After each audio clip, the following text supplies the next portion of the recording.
Doctor जय किशोर, assistant professor BEd विभाग। आज मैं महिला सशक्तिकरण के बारे में पढ़ाऊँगा। महिला सशक्तिकरण का तात्पर्य महिला को मजबूत करना।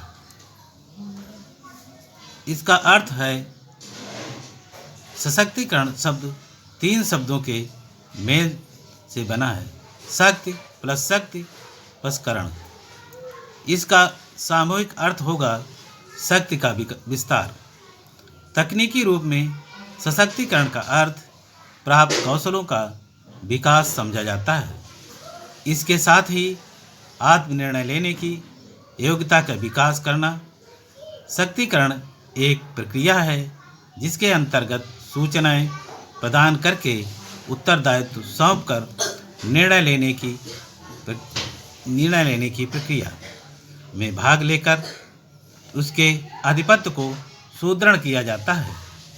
अर्थात महिला सशक्तिकरण का तात्पर्य स्त्री को शक्ति प्रदान करने से है, परंतु यहाँ शक्ति का तात्पर्य दूसरे पर आधिपत्य स्थापित करना नहीं है, बल्कि स्त्रियों में जीवन का सामना करने के लिए आंतरिक दृढ़ता एवं विश्वास की भावना के विकास से है। महिला सशक्तिकरण महिलाओं के अधिकारों एवं योग्यताओं का विस्तार है, जिसमें वो दूसरों को प्रभावित करके विभिन्न संस्थाओं में अपना स्थान बना सके जो उनके जीवन को प्रभावित करते हैं। अब मैं इनकी कुछ परिभाषाओं के बारे में बताऊंगा। नेपोलियन के अनुसार, अर्थात नेपोलियन ने कहा है, मुझे सुशिक्षित माताएं दो, मैं एक सुशिक्षित राष्ट्र का निर्माण कर दूंगा।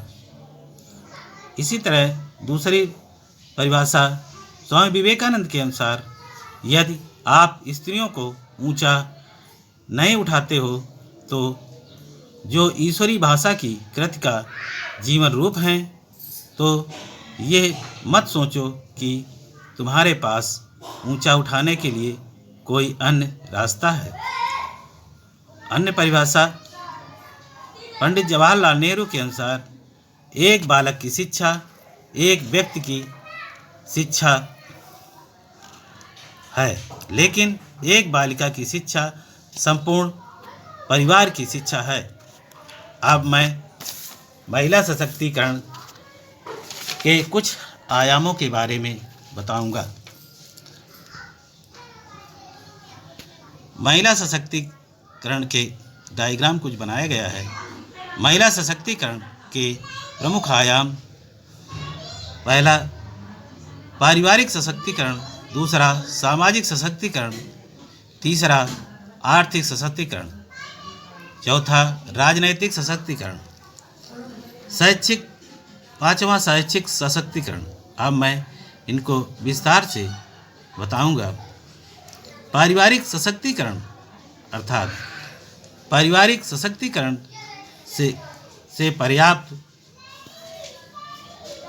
तात्पर्य है परिवार के अंदर सभी महिला सदस्यों को उनके नैसर्गिक अधिकार, प्रतिष्ठापरक परिस्थिति, आर्थिक स्वायत्तता तथा समता परक निर्णयन प्रतिभागिता को न सिर्फ शुरू करना वरन उसे निरंतर जारी रखना व संरक्षित करना भी सुनिश्चित करना है।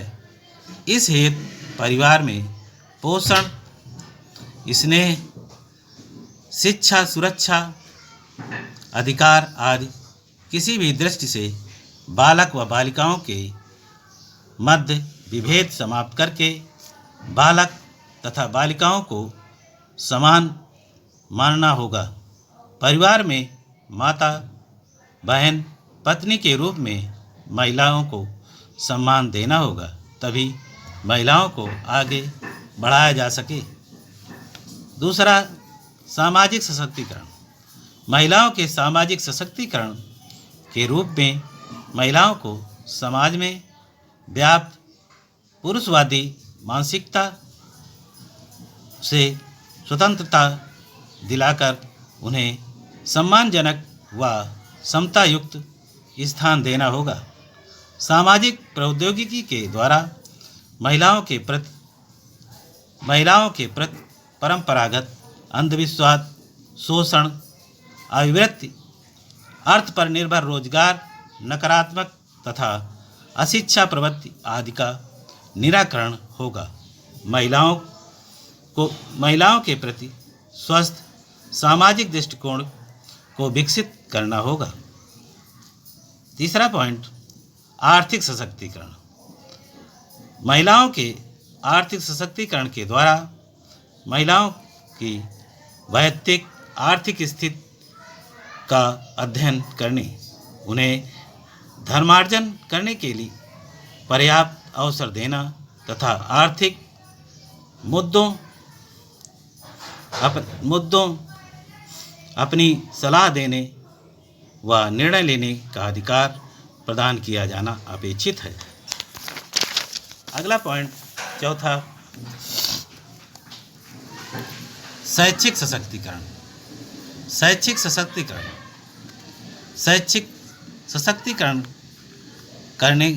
सशक्तिकरण को महिला सशक्तिकरण के सभी आयामों का आधार कहा जा सकता है, जिसके द्वारा महिलाओं को शिक्षित करके विभिन्न सेवाओं में उन्हें क्रियाशील, विवेकशील एवं प्रभावशील बनाना संभव हो सकता है। पांचवा पॉइंट, राजनैतिक सशक्तिकरण। राजनैतिक सशक्तिकरण न केवल राजनीति में महिलाओं के प्रतिभाग को पुरुषों के समकक्ष लाना है, वरन राजनैतिक शासन व्यवस्था के स्तर पर बनाए गए नीतियों व सरकारी अधिनियमों, परिनियमों व आदेशों व निर्णयों आदि के माध्यम से महिलाओं की स्थिति में सुधार लाना है। धन्यवाद।